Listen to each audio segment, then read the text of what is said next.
महिला डॉक्टरने आत्महत्या केल्यानंतर त्यांच्या कुटुंबियांची आज आरपीआयचे पक्षाचे अध्यक्ष सचिन खरात यांनी भेट घेतली। माझ्यासोबत सचिन खरात आहेत। काय सांगाल, आज कुटुंबियांची तुम्ही भेट घेतली, काय संवाद झाला, सध्या आता तुम्ही काय मागणी करताय? मुळात फलटणमध्ये जी महिला डॉक्टरने आत्महत्या केली यावरून फार राज्यामध्ये एक संतापाची लाट निर्माण झालेली आहे। मुळात महाराष्ट्र हे राज्य मा जिजाऊ ज्ञानज्योती सावित्रीबाई फुले मातारामाई अहिल्याबाई होळकर यांच्या विचाराचे राज्य आहे, तरीसुद्धा राज्यामध्ये महिला असुरक्षित आहेत। मुळात भारतीय जनता पार्टीवर आरोप होता आता महाराष्ट्रामध्ये मत चोरीचा, जमीन चोरीचा, परंतु हे होत असताना महाराष्ट्र राज्यामध्ये जर पाहिलं तर आज भारतीय जनता पार्टीच्या सरकारमध्ये महिला अत्याचार फार मोठ्या प्रमाणावर वाढलेला आहे। ही अतिशय निंदनीय बाब आहे। मुळात हे जे प्रकरण घडलेलं आहे या प्रकरणामध्ये विविध पैलू बाहेर येताना दिसत आहेत।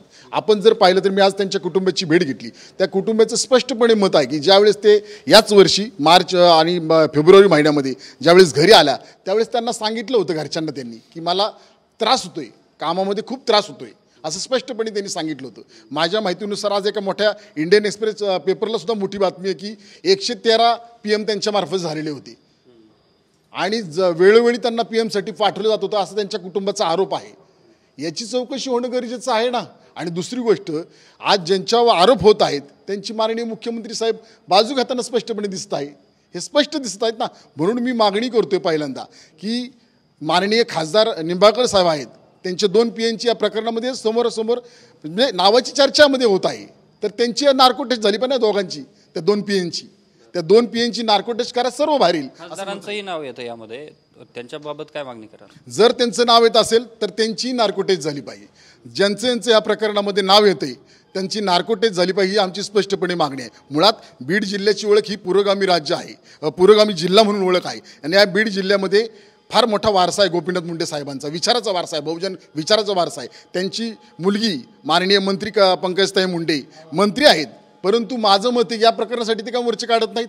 का नाही मोर्चे काढत? त्यांनी मोर्चे काढायला पाहिजे ना न्याय मिळण्यासाठी। आणि जर मोर्चे काढायचे नसेल तर मी एक मागणी करतोय, राज्याचे मुख्यमंत्री राज्याचे गृहमंत्री आहेत, तरीसुद्धा अन्याय अत्याचार होतोय। एक काम करा ना, महिलेला गृहमंत्रीपद द्या ना, पंकजताई मुंडेंना गृहमंत्रीपद द्या आणि बीड जिल्हा हा सुरक्षित करतील ते, आम्हाला खात्री आहे नक्की, महिलेवर आम्हाला विश्वास आहे, त्यामुळे त्यांना गृहमंत्रीपद द्या ना।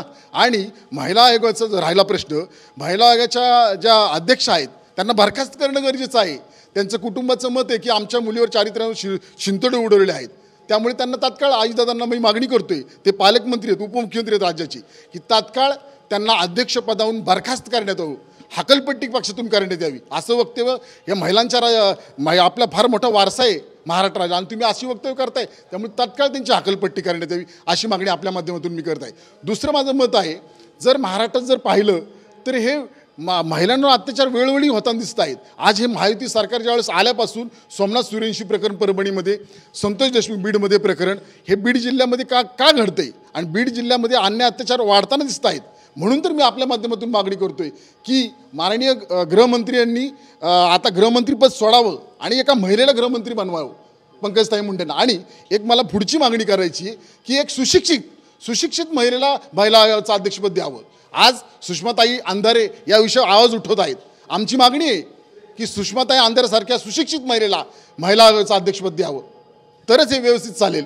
तुमचं कसं पुढची दिशा असेल या संपूर्ण न्यायाच्या लढाईमध्ये? तुम्ही कशा पद्धतीने उतरणार आहात? आंदोलनाचं काय दिशा असेल? मुळात बीड जिल्ह्यामध्ये ज्या वेळेस काही कुठलेही प्रकरण घडतं त्यावेळेस माझ्या पक्षाचे कार्यकर्ते प्रत्येक वेळेस जमिनी उतरून आवाज उठवत असतात। संतोष देशमुख प्रकरणात सुद्धा आमच्या कार्यकर्त्यांनी पहिल्यांदा आंदोलन केलं, नंतर शेतकऱ्यांचे ज्यावेळेस पाणी अतिवृष्टी झाली त्यावेळेस माझ्या पक्षाने इथं पहिला मोर्चा काढला बीड जिल्ह्यामध्ये। आणि आता सांगतो की जर आमच्या या बहिणीला जर न्याय मिळाला नाही तर आमच्या पक्षातर्फे मोठ्या प्रमाणावर मोर्चाचं आयोजन त्या महिला डॉक्टरला मिळावा, न्याय मिळावा यासाठी मोठ्या प्रमाणावर आमचा हा जिल्हाध्यक्ष आणि आमचे मराठवाडा अध्यक्ष नक्कीच येथे मोठं आंदोलन उभा करतील, जन आंदोलन। नक्कीच महिला डॉक्टरला न्याय देण्यासाठी जन आंदोलन उभा करू असं सचिन खरात यांनी म्हटलंय। दुसऱ्या बाजूला गृहमंत्रीपद मंत्री पंकजा मुंडेंकडे द्यावं आणि महिला आयोगाच्या अध्यक्षांचं पद जे आहे ते बरखास्त करावं अशी देखील मागणी सचिन खरात यांनी केली आहे। कॅमेरामन विनोद हुमनाबादकर समी अशोक काळकुटे, TV9 मराठी, बीड।